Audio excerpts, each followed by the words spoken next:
Good morning, నమస్కారం. నిన్న అర్ధరాత్రి సుమారు 11:45 ఆ ప్రాంతంలో గన్నవరం కోర్టులో ఈ రావణ్ ఎలియాస్ జోసెఫ్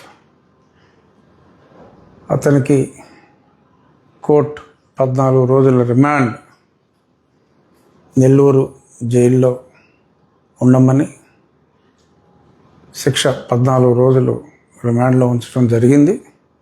గత 4 రోజులుగా రకరకాల పోలీస్ స్టేషన్లలో రకరకాల కోర్టుల్లో ప్రవేశపెట్టడం, ఆ ప్రహసనం అంతా కూడా మనం చూసాం. ఎట్టకేలకు గతంలో రావణ్ మాట్లాడిన ఎక్స్ట్రీమిస్ట్ ఏజెన్సీస్ గురించి వారికి సంపూర్ణ మద్దతు తెలియజేస్తూ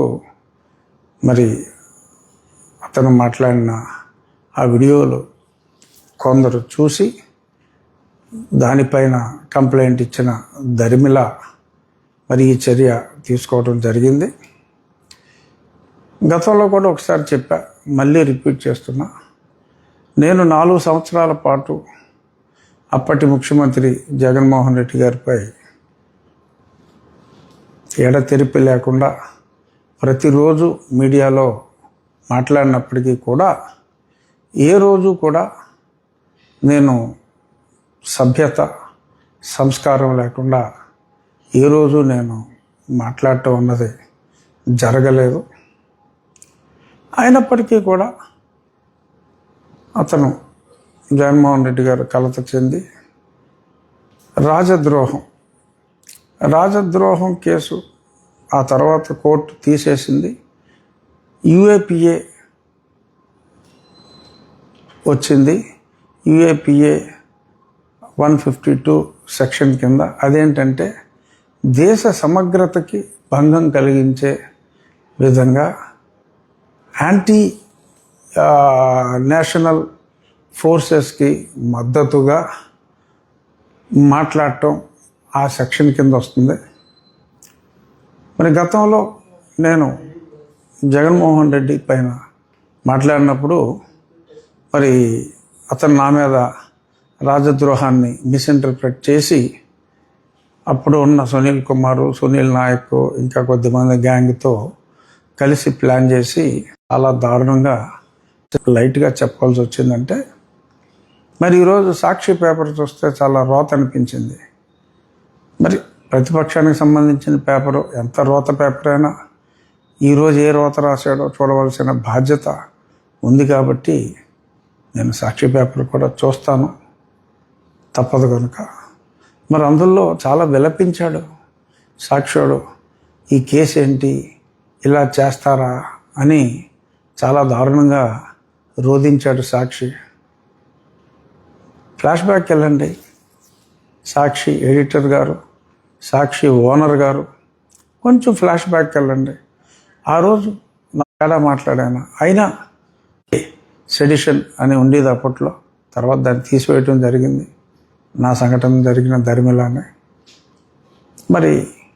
అప్పుడు మాట్లాడని న్యాయం, సుధాకర్ గారిని చంపినప్పుడు మాట్లాడని వ్యక్తులు, సుబ్రహ్మణ్యాన్ని పార్సిల్ చేసినప్పుడు మాట్లాడని వ్యక్తులు, ఒక చిన్న పిల్లవాడిని కాల్చేసినప్పుడు బాపట్లలో మాట్లాడని వ్యక్తులు, అలాగే ఆ పిచ్చి మద్యం తాగి పిచ్చి మద్యంలో బుర్ర పాడైపోయి కొన్ని ఎక్స్ట్రాయే మాట్లాడాడు.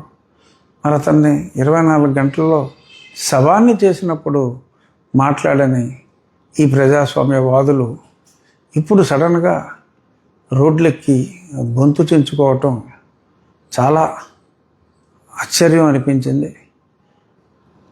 ఇటువంటి ఈ కేసుని రావణ్ అన్న వ్యక్తిని నన్ను కూడా 2 ఇంటర్వ్యూలు చేశాడు. ఆ ఇంటర్వ్యూల వరకు కొంత సభ్యత సంస్కారాలతోనే నడిచాయి. ఈ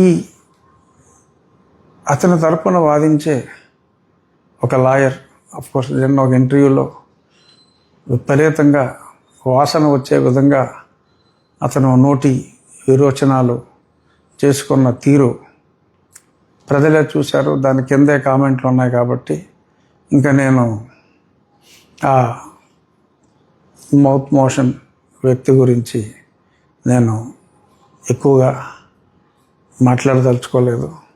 అతని అక్కినేని అభినయాలు వీటి గురించి అంటే నాసిరవారి ఫేవరెట్ అనుకుంటాను. కొంచెం ఇలా అలా కాస్త ఆ ఎక్స్ప్రెషన్స్ నాసిరవారి చేస్తే బాగుంటుంది. సరే ఓకే, ఇప్పుడు అభినయం జోలికి అనవసరం.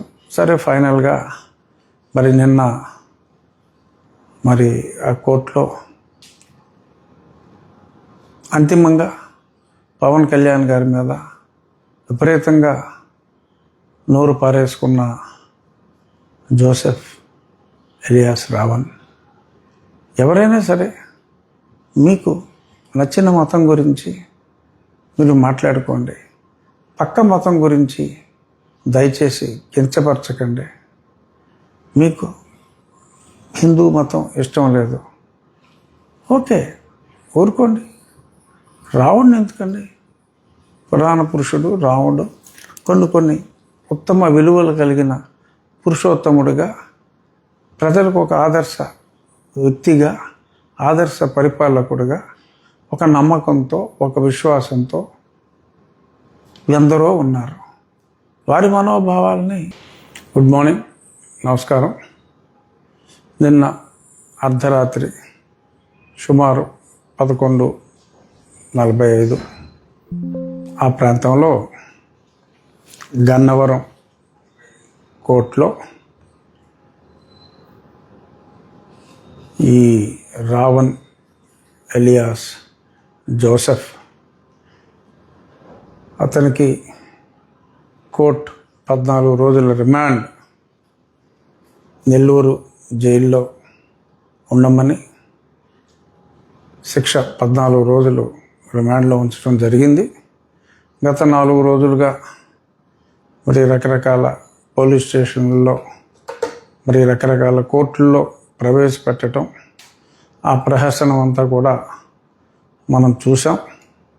ఎట్టకేలకు మరి గతంలో రావణ్ మాట్లాడిన ఎక్స్ట్రీమిస్ట్ ఏజెన్సీస్ గురించి వారికి సంపూర్ణ మద్దతు తెలియజేస్తూ మరి అతను మాట్లాడిన ఆ వీడియోలు కొందరు చూసి దానిపైన కంప్లైంట్ ఇచ్చిన దరిమిల మరి ఈ చర్య తీసుకోవడం జరిగింది.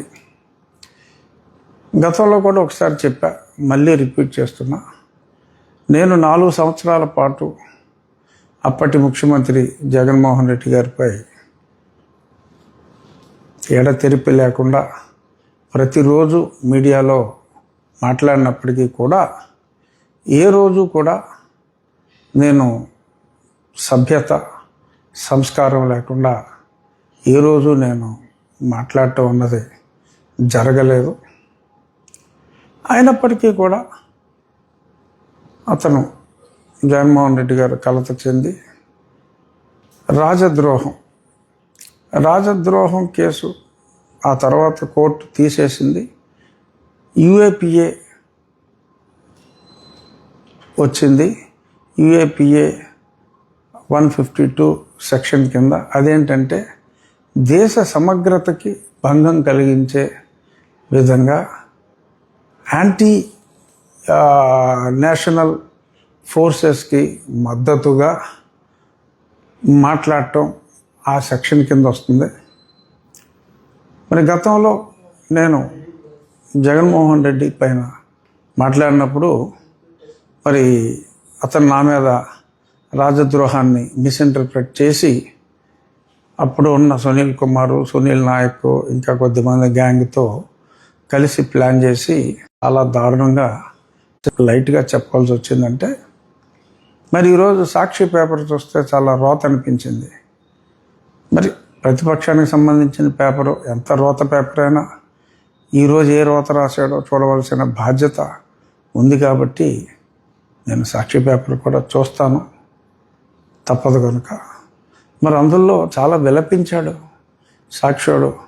ఈ కేసు ఏంటి, ఇలా చేస్తారా అని చాలా దారుణంగా రోధించాడు సాక్షి. ఫ్లాష్ బ్యాక్ వెళ్ళండి. సాక్షి ఎడిటర్ గారు, సాక్షి ఓనర్ గారు, కొంచెం ఫ్లాష్ బ్యాక్ వెళ్ళండి.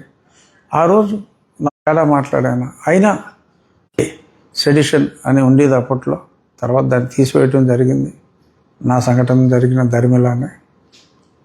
మరి అప్పుడు మాట్లాడని న్యాయం, సుధాకర్ గారిని చంపినప్పుడు మాట్లాడని వ్యక్తులు, సుబ్రహ్మణ్యాన్ని పార్సిల్ చేసినప్పుడు మాట్లాడని వ్యక్తులు, ఒక చిన్న పిల్లవాడిని కాల్చేసినప్పుడు బాపట్లలో మాట్లాడని వ్యక్తులు, అలాగే మరి ఆ పిచ్చి మద్యం తాగి మరి పిచ్చి మద్యంలో మరి బుర్ర పాడైపోయి కొన్ని ఎక్స్ట్రాయే మాట్లాడాడు.